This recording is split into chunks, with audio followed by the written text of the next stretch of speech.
Guys, welcome to Coming in Hot with Caroline. I am so excited to be here today because I am speaking to not only is she gorgeous and smart, but there's something about having a powerhouse sitting next to you is super inspiring to me. And we're going to talk about her book. We're going to talk about her entire PR career. We're just going to talk about how she made shit happen for herself. Maha Abouelenein. Every time I'm in your presence, your energy is infectious. Oh, and I'm like, wait a minute. I literally said before we started recording, like, can I move in with you? Yes, you can. Can I? Yes, please. We're I friends want to. And for can I get the metallic sambas Yes, as part of my I will moving send in you present? the link. I saw those and I was like, what? Those are gorgeous. I am, first of all, I love you because you're a girl's girl. I think people have started to believe that women don't support each other. We do. And I actually think we do. It's kind of fun, isn't it? It's kind of amazing. And I do think it's a superpower when women come together and actually work together and help and support each other.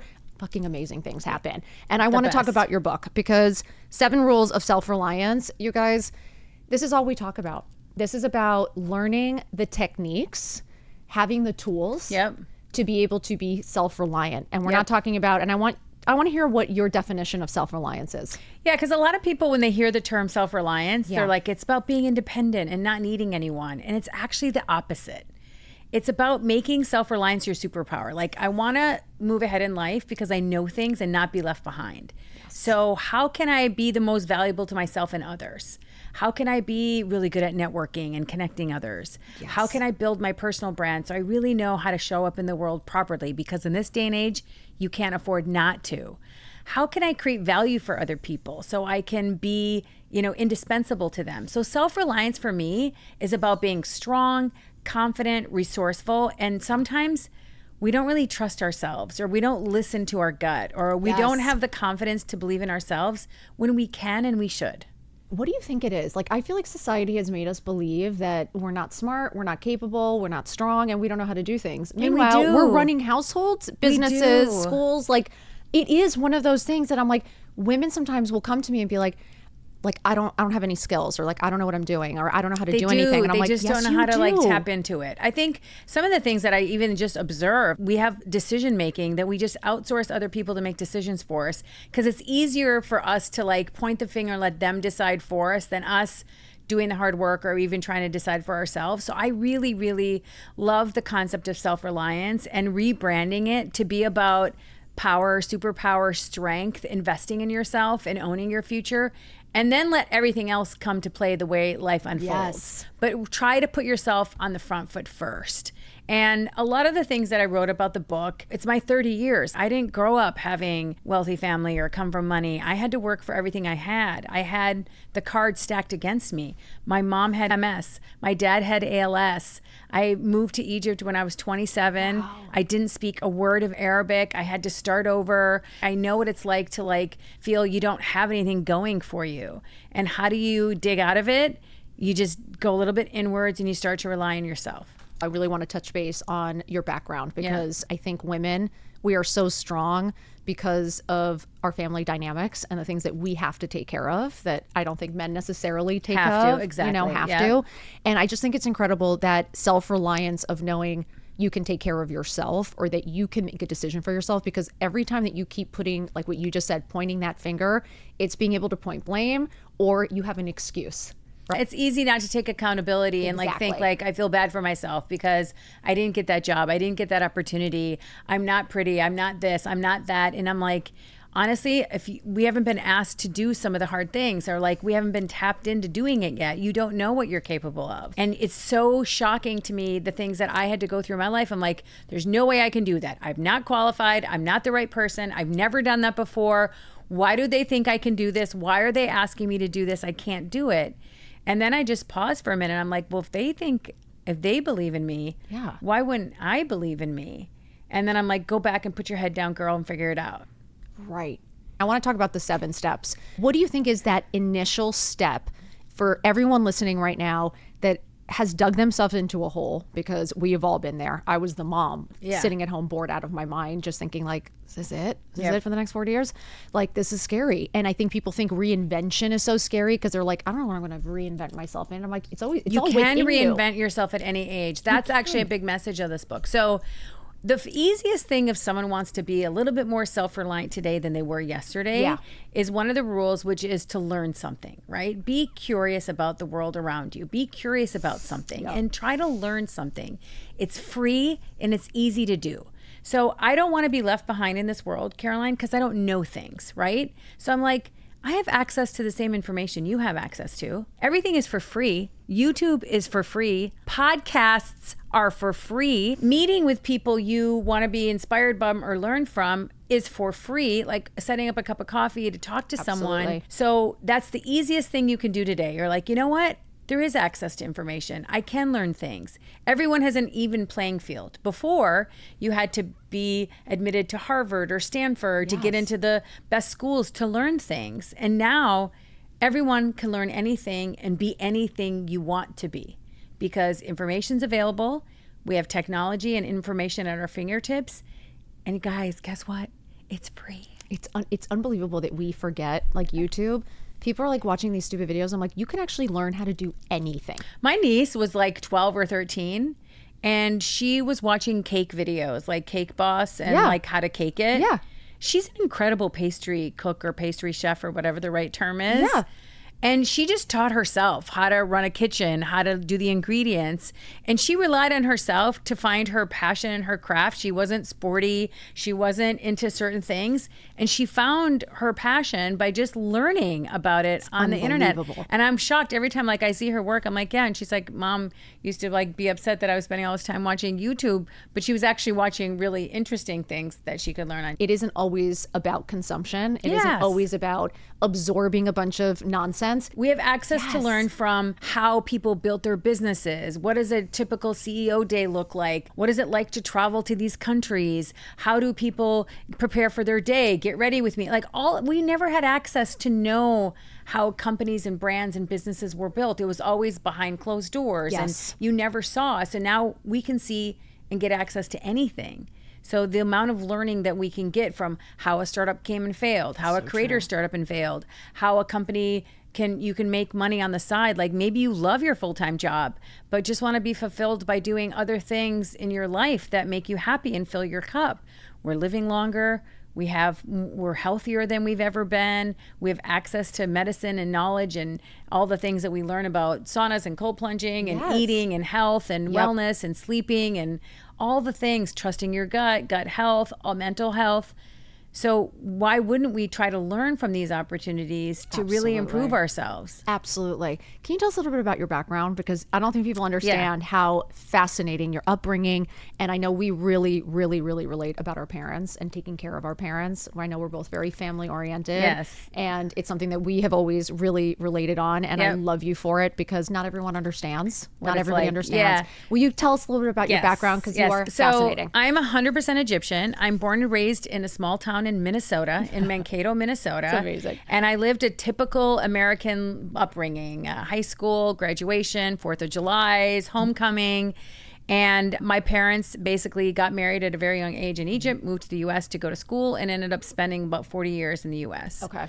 So I lived in the U.S. My mom, when I was 14 years old, got diagnosed with multiple sclerosis. I'm so sorry. And MS is not a terminal disease, but it really takes away your ability to do everything. First, you can't walk, then you have a walker, then you're in a wheelchair, then you can't eat, then you can't take care of yourself. And at 14, until I was 36, for like 22 years, I was my mother's caretaker, feeding her, bathing her, clothing her, making sure she went to physical therapy. I was the parent at a very young age, really trying to take care of my mother. Are you the oldest, Maha? I have an older sister. She's 2 years older. But you were the caretaker. I was the caretaker. My sister was 2 years older. She was in college. Then she got married and she was settled. I was home and took care of my mother. And then because my mother was sick for so long, I felt like my dad would come home from work and who was going to ask about his day and who was going to help like talk to him every night. And so I became really close to my dad. And he was the dean of a business school, and at universities you have a lot of functions. Yeah. And so my mom didn't want to show up in a wheelchair. So she's like, go with your father, go with your dad to these events. So I spent a lot of time going that's where I learned how to network. My dad would take me to these events and just leave me in a room full of strangers and say, figure it out. And I had to get up the nerve to go talk to a bunch of strangers and make small talk. And I was a teenager in all essence. Kind of incredible. But it's really how I learned how to network. And my dad was like, learn. You're going to have to learn these things by putting your head down and meeting people. And a very was he tough with you, Maha, or no? No, my dad wasn't tough with me, but he was just like, I want my girls to be strong and self-reliant and understand He did. So he was how very to much make empowering you. decisions for themselves, because I'm not going to be here one day and they're going to need to know how to take care of themselves. And I lived in Minneapolis or Minnesota until I was 27. My mom and dad decided after living in the U.S. for 40 years, they were going to move back to Egypt. Wow. And my sister was married and settled, and I was single. I was 27. And so I'm like, I'm going to go back to Egypt with you and take care of mom. I'm going to go with you. So I moved to Egypt for personal reasons, really, because of obligation and desire to make sure I wasn't leaving my mom, and I didn't want my dad to have the burden of taking care of my mother alone. So I moved to Egypt. I'm 27. I don't have any friends. I don't have resentful, Maha? Can I ask? Because I took care of my parents my whole life, and I do feel there was a slight resentment for me, a little bit. Yeah, I mean, it just I've obviously come to terms with a lot of it now. Yeah. But like at the time, I was like, I wasn't worried about what I was going to. I was kind of upset of what I was leaving behind. Like I lived in the U.S. This is my life. Like I am Egyptian, but I didn't connect with it. Like I didn't speak the language. I don't have any friends. I moved to Egypt when I'm 27. I don't speak the language. I don't have any friends. I don't have a network. I know my cousins. I know my parents. I don't know anybody. Now I have to take care of my mother, who's very sick. I have to figure out what's my job going to be? What's my role going to be? What am I going to restart this whole new career in life? And I get offered a job to be an office manager for a billionaire. And I'm 27. I've been working at General Mills. Okay. I used to work in sports marketing in the US. I had this killer job. I'm a professional. I have a master's degree. I've been working. And I get to Egypt and they're like, office manager. I'm like, I was so insulted by that. I was like, wait a minute, I'm going to be a secretary? Like, I didn't come to Egypt to get coffee and file papers. Right. I was very arrogant. I was very like, I'm too good for this. I was overqualified. Yeah. And I went home that day and I'm like, oh, Dad, I couldn't find a job. And I got this job this guy offered me. And he's like, you're going to go tomorrow and you're going to accept that job. And he's like, I didn't have the vision he did. He said, you just moved here. You don't know anybody. The office manager is in the Middle East, is like the chief of staff to the chairman. Yeah. Everyone going in and out of his office will have to go through you. It's a perfect opportunity for you to meet people and network. If I were you, I'd put your head down, put in the work, show him your value, teach him what you can be capable of doing, but you got to start at the bottom and move your way up. And I was so mad. I was so mad with that answer. I was like, fine, okay, I'm going to do that. That's what my dad told me to do. Like I had a choice. Shit. So I go in the next day and I accept the job, and I'm literally sitting outside the chairman's office, filing papers and reading and learning. And I put my head down for months. I just learn, just listen. If you get a chance, anyone listening, to work for a chairman of a company, a CEO, take it. Being close to the sun, you learn about the business operations. You learn to meet every single person that chairman interacts with. Yep. That's invaluable. That was priceless. I couldn't have had the best job in the world that I landed when I got that job, but I didn't know it yet. It's incredible. And I did this job, and I ended up spending 4 months just asking, can I volunteer? Can I sign up? Can I sit in the meeting? Can I do this? And I ended up working for this chairman for 4 years. And I ended up working on the largest IPO in the history of Egypt, the largest acquisition in the history of Egypt. I started as his office manager and ended with being his business partner. We ended up opening Weber Shandwick in the Middle East to be a PR firm. I was the managing director of 18 offices for Weber Shandwick in the Middle East. Then I went on to run communications for Google, communications for Netflix, and work for the ruler of Dubai, and ended up spending 23 years in the Middle East, having an incredible career because I took the job as the office manager. Like as what you thought was filing papers. Yeah. And it led you to your entire career and your passion, really. Yeah, and then I decided that because I always knew I loved communications and storytelling, and I really, when I went to the Middle East, I was in Egypt for 15 and Dubai for 8, I was like, communications is about reputation management. It's about telling good stories. It's about not because advertising was a very big market there. And so I was like, hey, I have to chart and teach a new thing over here. What is PR? What is communications? And I became very well known in the region as a PR person in the region who understands how to do that. So every big company was like, oh, we need to get in a communications expert. We'll hire Maha. And I started using my being both American and Egyptian to my advantage. Right. So growing up in Minnesota, nobody wanted to hang out with the Egyptian brown girl. Like everyone in Minnesota is blonde hair and blue eyed, right? Small town. They called me camel jockey. They called me towel head. They didn't have the internet back then.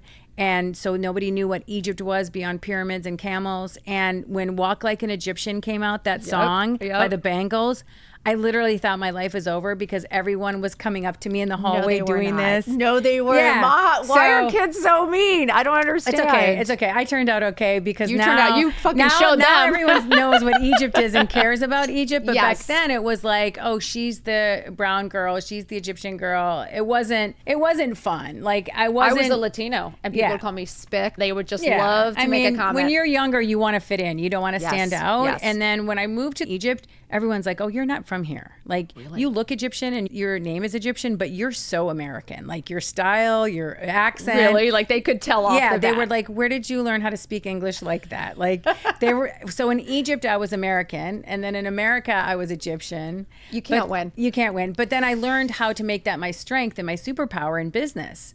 So if American companies wanted to do business in the Middle East, I knew the business, the values. I knew how to talk the American lingo. I knew how their mindset was. But I also understood the culture in Egypt and the religion and the values and the language and what's appropriate and what's not.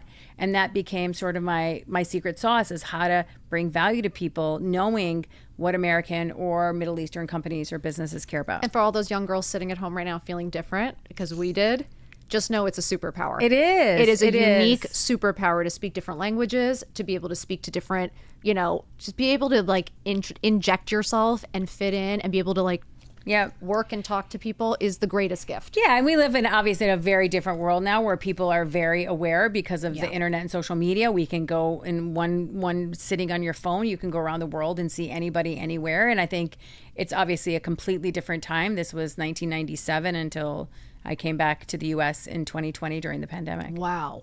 Are you glad to be back though? I'm so happy to be home. You are, right? Can you tell us what are the 7 rules of self-reliance? Okay, so the reason, so 7 rules of self-reliance. I feel like it's such a powerful color. It's also like a bright and happy color. It's a positive, forward-thinking color. Like I really thought a lot about the color of the book because I wanted to attract happiness and warmth and positivity. I love it. It's like sunshine. And sunshine. Yep. So the 7 rules of self-reliance was when I looked back at my 30-year career, it wasn't about what I did. It was how did I do it? So so that's kind of the premise of how I came up with the 7 rules. The first rule is called stay low, keep moving, right? And stay low, keep moving is a military term, like when you're on your stomach and you're crouching down to kind of avoid getting hit by artillery. Yep. And I used it as a metaphor for life. Stay low. There are so many distractions in this world, Caroline. So many distractions. Yep. People telling you can't do it. People trying to stop you from pursuing your dreams. People telling you that's not meant for you. Emails that are distracting you. Social media that's distracting you. Your family that's distracting you. Yes. Stay low. Try to stay focused on what you actually care about. We're only on this planet for so long. So try to stay low, not low profile, just stay low and focused, because staying focused takes effort. Just like, couldn't agree more. It's hard to stay focused on what you really want to do because everyday life takes over. Yep. Keep moving is because there are so many setbacks and challenges in life. And I had them. You have them. Everybody has them. Nobody's immune to a bad day, family problems, economic setbacks, personal setbacks, world problem, mental health. Everybody has them. So the first rule of self-reliance is know that you have to stay focused and you have to just keep moving. And if you have a bad day and you can only give like 40% that day, then you gave 100% that day of what you could do, right? So that's the first rule. The second rule is be a value creator. So when my mom and dad got sick, I was always trying to find out what's the small little thing I can do to make them happy, right? Yeah. My dad had a trach and a feeding tube, and my mom had feeding tubes. Like I was like, how can I make them taste the flavor of a specific holiday? Like maybe I'll make this juice on an ice cube so they can taste it because they can't chew or they can't swallow. And I discovered by trying to like help do small things for them that create value for them, just by listening and anticipating their needs and thinking about what's one thing I can do to put a smile on my parents' face. That became like the thing I used in business. I started to create value for other people.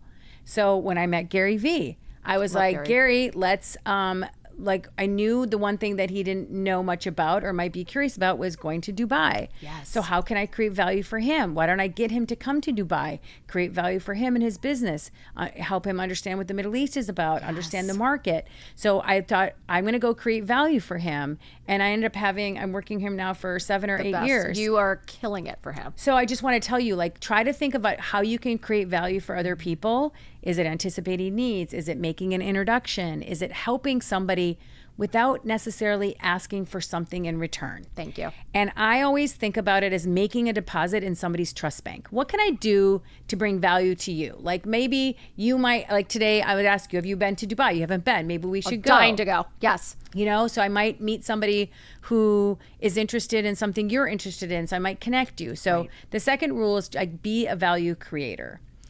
The third one is don't be a waiter. So when I was in Egypt, I was working, I had a great job, I'm going to the gym, I'm going to work, I'm seeing my friends, I'm doing life, and I'm good.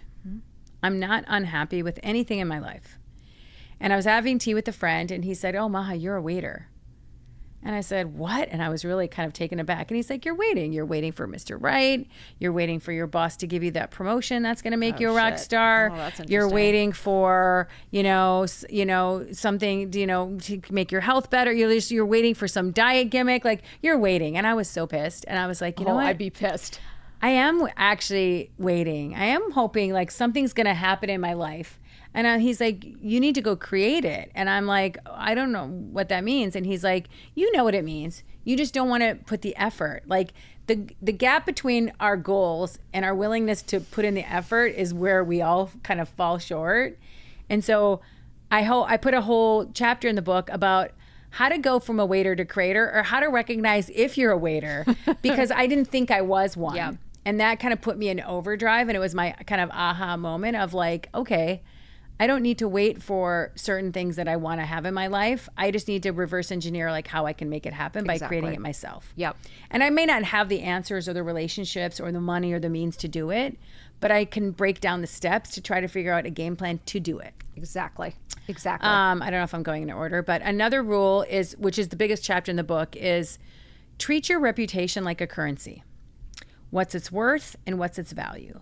So a lot of people hate the term personal branding. Build your personal brand. Build your personal brand. You're like, oh, I'm not a company, Maha. I don't need to build my personal brand. Mm-hmm. But what you need to do is replace the word personal brand with reputation. Don't you want to care about your reputation? Yes. Don't you? It's something that if you don't do it, Caroline, someone's going to do it for you. So if you have a social media account, you have a personal brand. What do you want the world to know about you? What do you want the world to see about you? Actually, I just did a post today on Instagram. Personal branding is not about your personal life. You don't need to share your personal life. Your personal brand is made up of your experiences, your skills, and your personality. Absolutely. So you should share, because if you have a full-time job and you love it, but you want to get a promotion, you have to have a good personal brand. Is she a collaborator, a team player, a problem solver, a good listener? Those are the things that people are going to want to know about you at work. That's your reputation. Absolutely. Right? And if you are an entrepreneur and you run your own business and you don't have a good personal brand, i.e. reputation, no one's going to want to work for you. No suppliers are going to want to work with you. No investor is going to give you money. So you need to think about, be intentional about your personal brand. How do you build it online, which is important, but more importantly is offline. How do you treat people? How do you network with people? How do you treat the barista? How do you treat your colleagues? I have a company. How do I treat my team members? How do I treat my staff? Like, all of that makes up your reputation. So really think about your personal brand and take it seriously, because we live in a day and age where you can't afford not to. Absolutely. And people can find out anything. Like 100%. It's true. You have to. It does follow you. Your It follows reputation. you. Your name and your title. It does follow you. Another rule talks about being a lifelong learner. So the big thing I talked about in the beginning of the show about being curious. Like, how do you learn? How do you unlearn things that are no longer serving you in life? How do you relearn new things? Like, I have had my company for 20 years, my PR firm. Your PR firm. Mm-hmm. And I still don't feel good about numbers and money and managing finances and revenue. So last year I went to a class. I went to take finance for non-finance executives because I don't have an ego, and I'm not afraid to say I don't know things. Yes. Self-reliance is not about not getting help. It's like trying to figure out the gap of where I need help. I need help understanding how to be better with my investments, with my finances, with my money, with revenue streams. So I went and took a class for amazing. 5 days. So somebody with 30 years experience, their own company, you're still willing, because I always say you have to humble yourself. I am all about humbling yourself and like being able to say, I need help. I agree with you. Self-reliance is actually knowing how to ask for help when you really need it. Yes. And being able to take a class, like you said, it's on you to learn. So just had that whole self-awareness of like, these are the things I don't know. Yeah. These are the things I need to learn how to do. So lifelong learning is another one. And then my favorite one, which the next rule is about being a long-term player. So we live in an instant gratification world. We want to tap to pay. We want to download the whole season right now. We want to get in and out. We don't want to wait 3 seconds for a video to load. Like, we don't want to wait. We want things now. And we're spoiled. We have access to information. We can get anything, anytime, anywhere. But my theory is, if you're a long-term player and don't think of give or take and don't think of transactions, but think about creating value and building relationships and really knowing how to network well, that is priceless. That's the best business advice you can give. Ever. Because having relationships is the key to success in anything you do in life, right? Nobody gets anywhere by doing it alone. Not with your family, not with your friends, not with your business communities or your work life. You need to have good relationships with people. Because let's say, for example, Caroline, I want to work on something. If I need your network to activate it, that puts me on the back foot. Then why can't I have my own relationships? Why can't I come to the table and be valuable because I know people? Like, having good relationships is important for me for my business, so I can give it to my clients or leverage it for other people that might need an introduction to somebody. So it's a treasure to have those contacts and relationships. And a lot of people think networking is about getting tickets to a game or a job for my son or whatever that might be. You really need to nurture your relationships and serve them and give first, not take. I couldn't agree more. And it's funny because Gary says it a lot, which I always love when he talks about, you are supposed to be, if you're always expecting something in return, like, it takes that authenticity away. It's like you should want to help. You should put that all out there. It should be for free. And that's what people trust. It's like when you're there to help, really, you're giving value. A relationship is about building trust. So a lot of people come to me like, Maha, well, if I connect A to B and then they do business without me, then I didn't get anything out of it. Right. What do you say to that?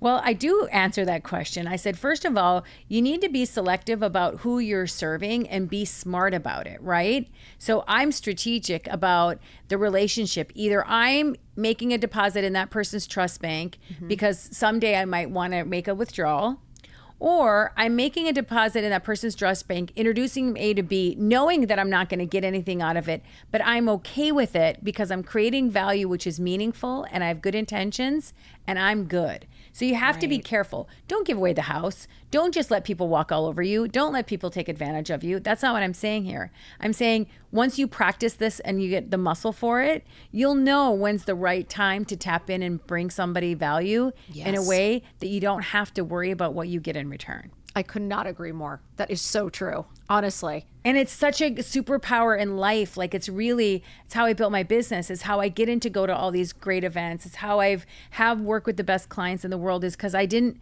know anybody. Like, I'm nobody, honestly. Like, nobody. I'm an Egyptian girl from Minnesota who really worked hard and learned to practice these rules. And because of it, if you guys follow me on social media or see, like, I do get invited to the best events in the world. You and do. I do create, because I'm actually going there to create value for them, or I'm going to build relationships because I want to use those relationships to serve somebody.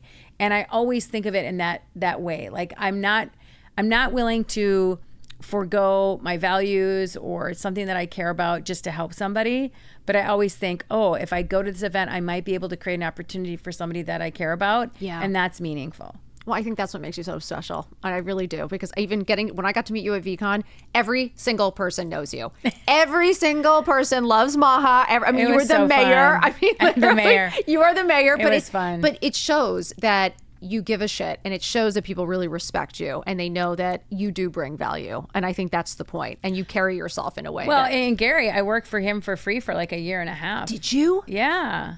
I tell the story in the book about how I met him and the work I did for him. And I also did it for a couple other people, but I was selective because I knew there was something that I could learn from Gary, or there was something that there was a business opportunity at the other end of that. The last rule of the book is the only personal story of the book that I go into detail. It's called No Regrets. Mm-hmm. And the rule of self-reliance is, if you rely on yourself, you don't feel sorry for yourself. And you don't regret anything that's happened to you. You accept that that's part of your story. And my mom and dad is a big part of that chapter of how I was a caretaker. My mom was sick when I was 14. My dad got ALS and died within 2 years, very quickly, actually, fully disabled. At one point I had my mom, I kept my parents at home. I didn't put them in any nursing cares. I did it at home, but I put them in separate bedrooms, pulled out their beds, brought in hospital beds. Each parent had 2 nurses per shift, 3 shifts per day, 8 hours a day, 24 hours.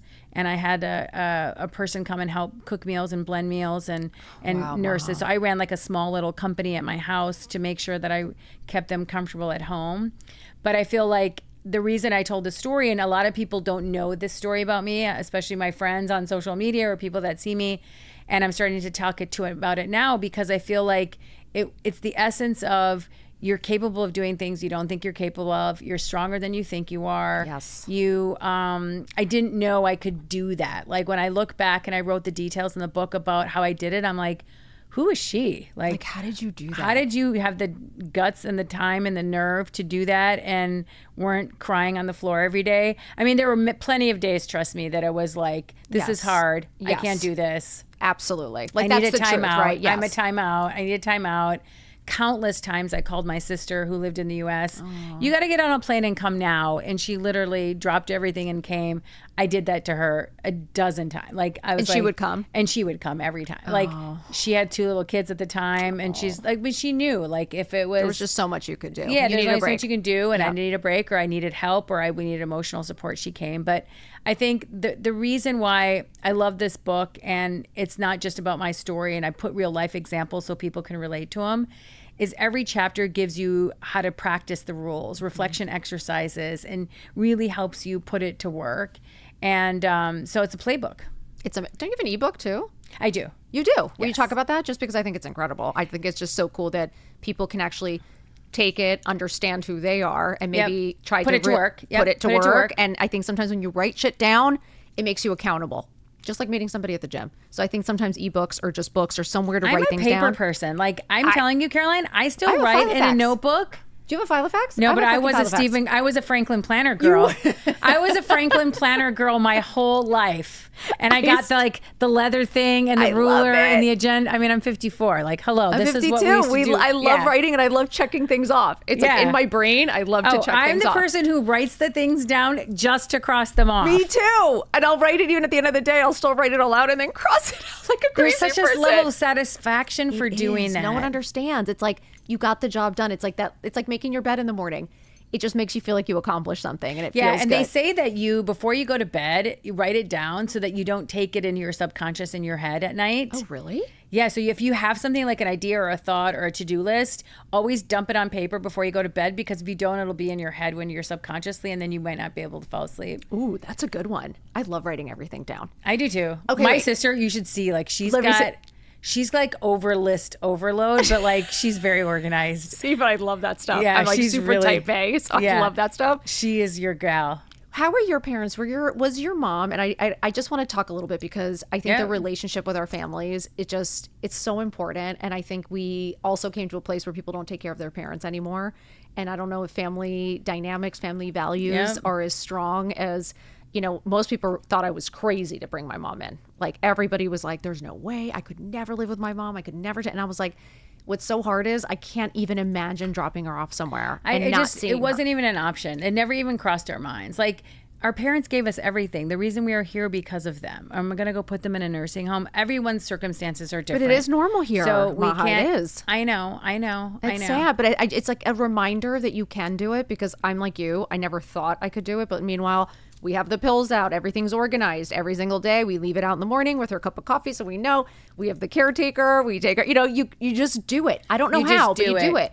Yeah. I think in Egypt, I was extremely fortunate because home health care there is extremely affordable. Oh, it is. Like I could never afford this in the US. I could have never had home health care 24 hours a day, 2 nurses per parent, 3 shifts a day. That's why my mouth was open because I was like, I could have never afforded that in the US. We're desperate with the one person. We're trying to you're spread talking it as thin as pennies possible. on the dollar for house help. I mean, it was extremely affordable. So that's the only reason too that I was able to do that. Like I don't have the means to hire home help, but in Egypt you could. I could, and so it was a very big advantage for me that I was able to take advantage of. Yeah. Would they always like you need to get married? Do you know because you're so independent? Yeah. And you were like the fact that your sister got married and had kids, but it's interesting that you were the one taking care. You were working. You were badass. Was your dad like, you're my tough one, like you're the one that's not going to get married? My dad was super tough on my sister. He's like, you're either going to be a doctor or an engineer. These are your 2 choices. Pick your poison. So she chose engineer. She studied chemical engineering. And so Amy's a very smart, accomplished woman, General Mills executive, 35 years. So he was very tough on her. Okay. And like, if she would like ask my parents for something and when they would say no, she would just like not challenge them. And I was like, I'm going to prom. I'm going out. I'm doing this. I gave them all their gray hair. My dad was very strict. My dad was very strict. Like no boys could call the house. Oh God. Like girls are like, I don't want, like one of the biggest arguments I remember having with my dad was when we were growing up, we have slumber parties. And he's like, girls don't sleep outside the house. I'm like, Dad, this is like normal. This is American. This is what they do here. Yes, they do. You like have pizza and slumber parties and you braid hair and you just, play. And he was like, nope, you don't sleep outside the house. Girls have to sleep. I have to like, my dad was very strict. And my dad was like a really good cook. So he was like the chef of the family. And my mom was like the fashionista. She'd love to go shopping. She did. She would spend hours teasing her hair, doing her makeup. Was she always fabulous, Mama? Yeah. Like, was she always dressed, makeup my mom on? was like, spent hours getting ready. She did. Hours. So she took pride in how she looked. Thank you very much. I have to just acknowledge it because I hours. love that. Before she got sick, I remember when I was like every New Year's Eve, big parties. My parents used to go out a lot. My mom was really into her fashion.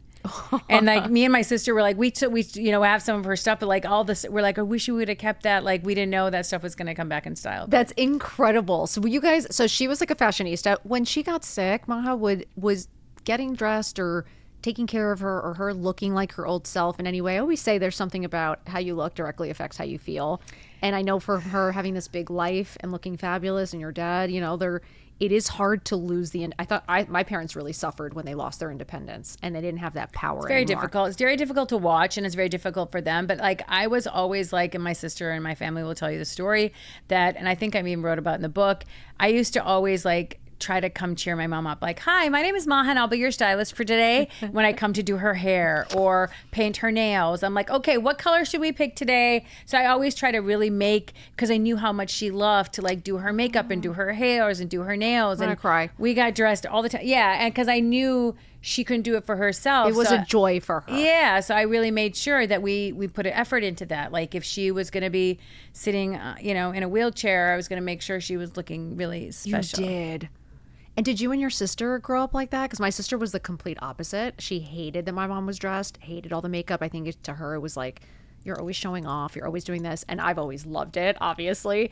Were you guys similar? Did you guys always love it? Did you resent it? Yeah, so Amy was always like super smart, super accomplished. I'm like the troublemaker, the loud one. Like I was always getting in trouble. My sister was so I don't believe you. You were? my best grades. My sister was like, I was smart, but I wasn't like Amy. Like Amy was like the role model. She could do no wrong. Yes. She never got in trouble. So Okay. like I hated her. Right. Like she was perfect, and my parents just doted on her because she was not ever getting in trouble. But you know, when I lived overseas for 23 years, I spoke to my sister every single day. Like, she is my best friend. I talk to her 24/7. Like, she rates my closet now. I'm her fashion. But like, I dress her. I'm like, we're going to go get this.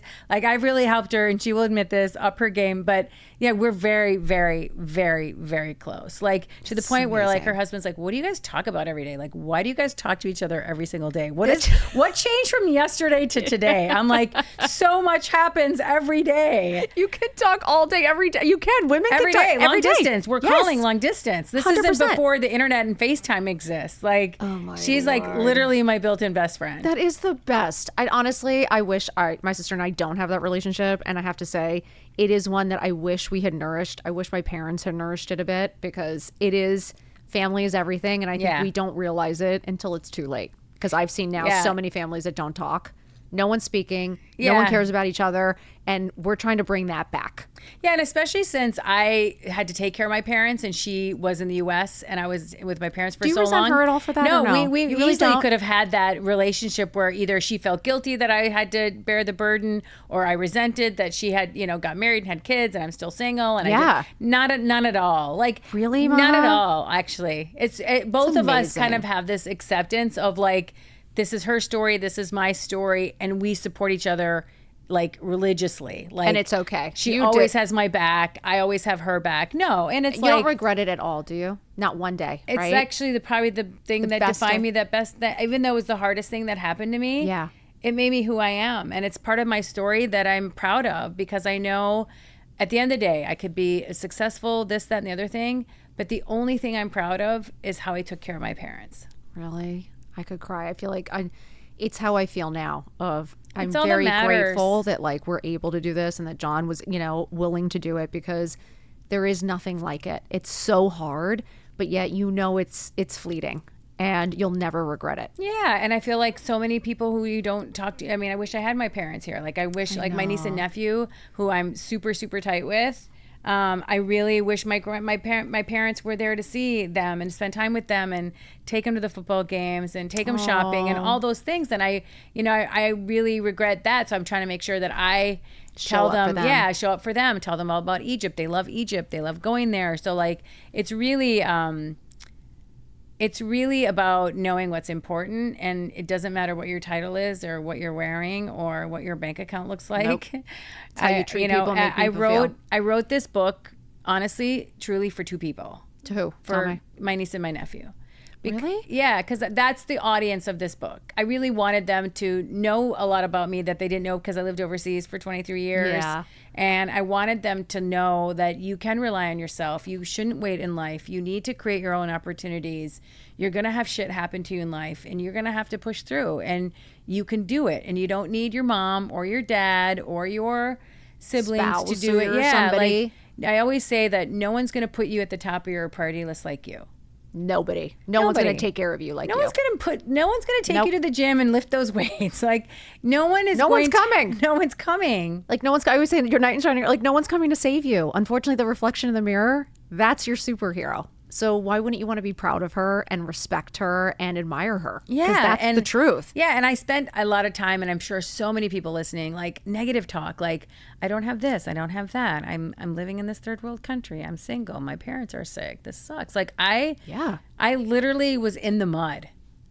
And I'm like, you fucking drug yourself right I'm like, back okay, here's what we're going to do. You have a choice, right? Yeah. That's the choice. I have a choice. I don't boil the ocean. I don't overthink things. I'm like, what can I actually control? What can I actually do?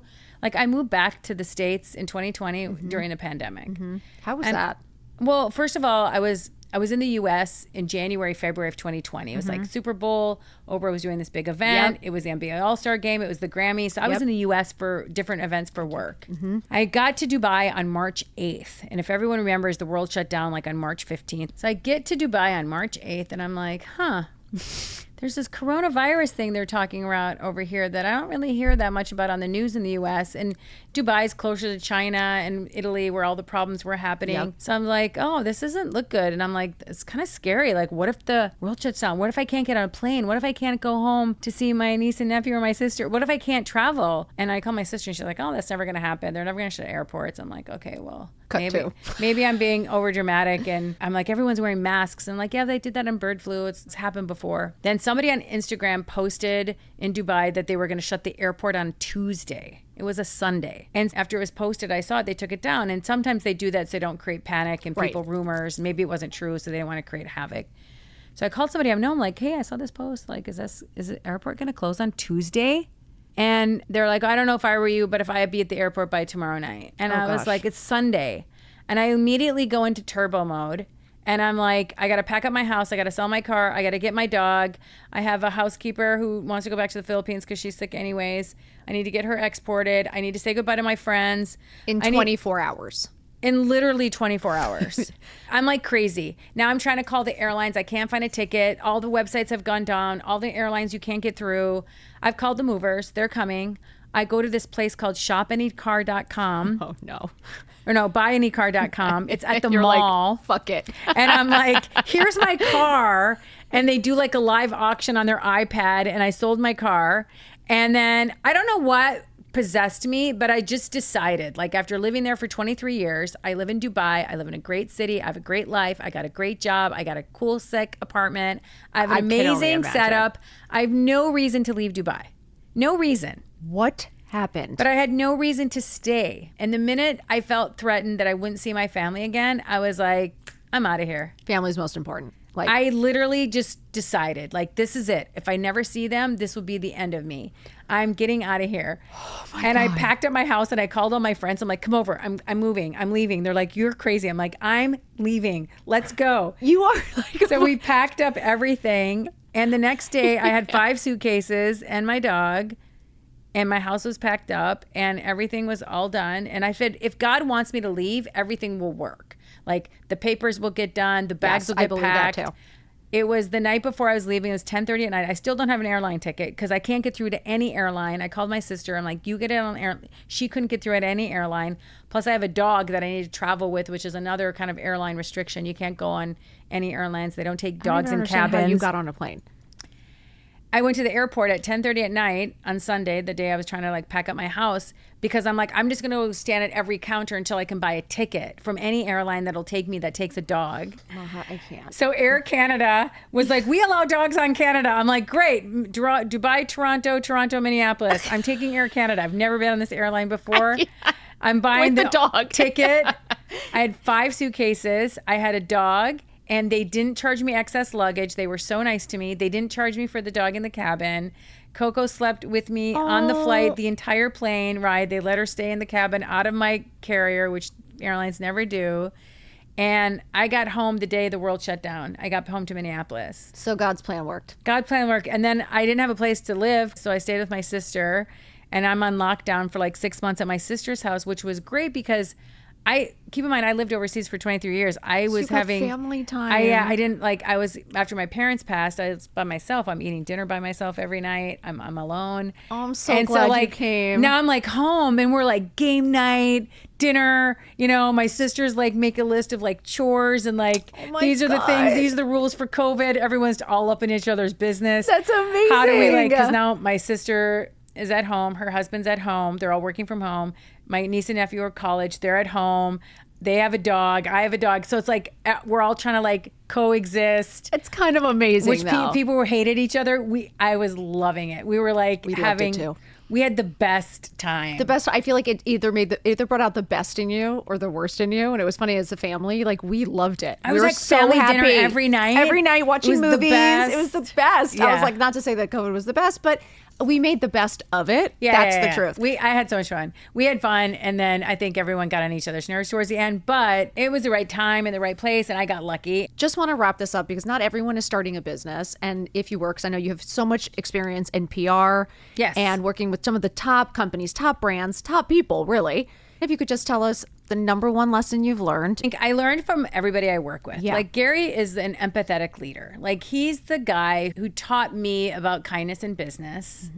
Don't big time people, how to be kind to to other people. Like that matters in business. Like business isn't all about getting ahead and being a shark and results and revenue and all that kind of stuff. So I learned so much from him about that. Yeah. I also worked for this billionaire in Egypt, was all about loyalty, how important loyalty is and trust is in business. Doesn't matter where you go or where you come from. If you are loyal and you are serving and you are somebody you can count on, really matters. Yep. And that I carried that. He was one of the first big time executives I worked with, that how much your word is your bond, that loyalty matters, reputation matters, that kind of stuff I think I learned a lot from. And then my dad has been the ultimate person who's taught me so much, and I'll leave with him because he said, you should just put your head down and put in the work, and let that be what rises. You don't need to point attention, look at me, I know things, I did stuff. Just be a good human and do good things, and everything good will come from that. I could cry, honestly. That is like, I think the greatest advice. And I think we forget it. And I think we forget how much kindness actually moves you forward, and positivity and hard work actually moves you forward and is the greatest flex, truthfully. And it's less stress. Like I tried being I ran my company. My first was a bus. I was like, I didn't really know what I was doing. I was a startup. I was an entrepreneur. I had no idea. I'm like, I didn't know how to manage people, and I wasn't nice to people. Like I just we just got to get the shit done. Like we need to work. I'm like, that doesn't fly anymore. Like obviously you evolve and you learn and you grow, and that other way doesn't work. No one wants to be around that person. No one wants to work with that person. Whenever actually I interview people or I'm looking for people, I always say the number one thing I want to be is you have to be a pleasure to work with.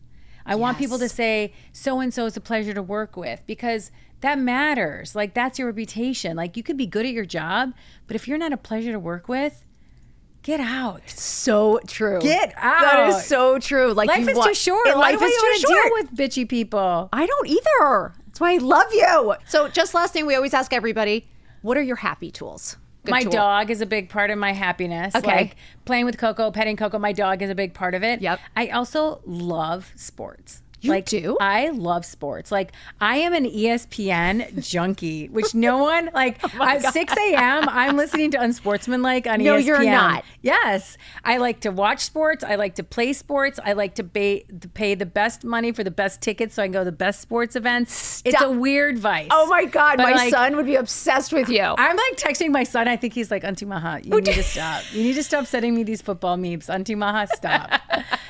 All day. I love it though. All day. Okay, so that just that relaxes you, puts you in a good mood. It's fun. It's something else to focus on. Like the thing I like about sports in general, I'm a big tennis player and I love Pilates, but I think the thing I like about sports, because I was trying to think like, why am I obsessed with this? Like my dad was a sports guy, but it wasn't like my dad was like, you're a tomboy and I'll get into sports.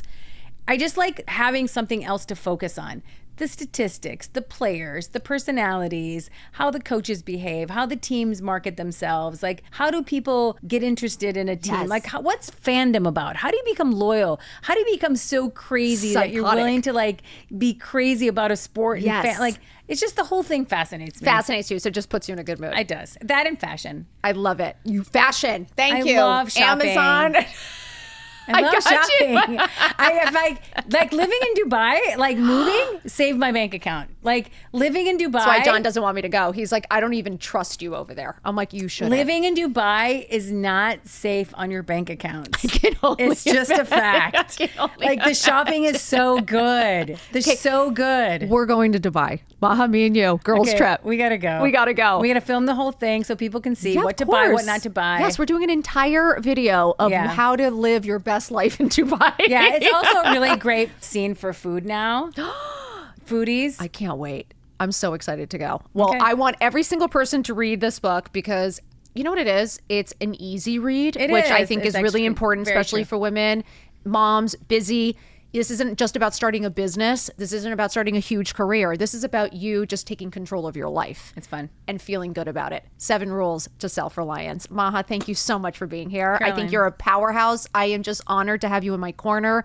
And I'm so lucky to have you as a friend. Check out the book. Follow her on Instagram. Come back next week. We have another episode coming in hot. Please like, subscribe, follow, all the good stuff. I'm wishing you the best week ever. I love you all. Mwah. Can I move in though? Yes. John, Maha's moving in.